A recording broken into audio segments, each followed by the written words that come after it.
the Drill. This is the one that people seem to laugh at us the most from until they do it.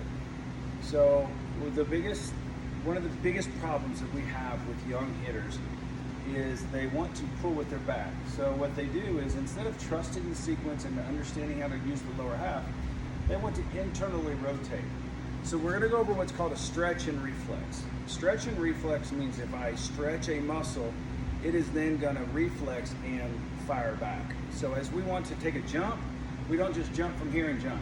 We stretch and we reflex. Well, the only problem is in baseball, what we've had this habit is we turn, we internally rotate, we stretch the low back, and then it wants to pull back. It wants to reflex. So it stretches and it reflexes, and there I go.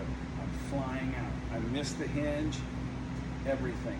So that's why when we were talking about in the top end, set at the top of the zone, is we want to just be here. We don't want to have a large internally rotated top half. Just nice and simple, all right?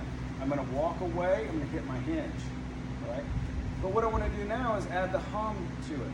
Humming is going to teach you, if you're not used to, creating force in the core and the abdomen, because we want to think about this front side, whether you can think hip, knee, or foot. It doesn't matter to me. Just kind of think of something up there, and my back shoulder closing the distance against it. I'm not pulling off. I'm going to hum. And as I pull it off, you're going to hear the air come out.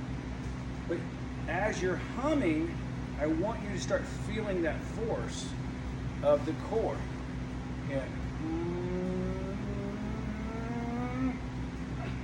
And down and through, closing this space, because we hit the block, my shoulder hits the block, my barrel's behind the shoulder creates the direction. You can do this at bat. This is a drill that it sounds crazy, I'm telling you right now, like, you need to be doing this if you're pulling off the ball at all. If you want to create a good, consistent swing, it's here. I never pull with my back. It's all right here, okay? So, and not always do med ball drills work, even though we do med drills.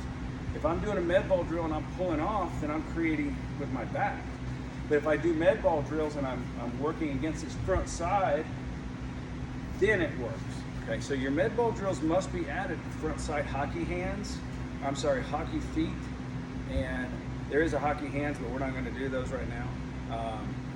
Hockey feet and your med ball drills, anything like that, it teaches you how to use the core and to close that gap up is imperative. You have to really be working on that and watch that swing really start to clean up very, very, very quickly.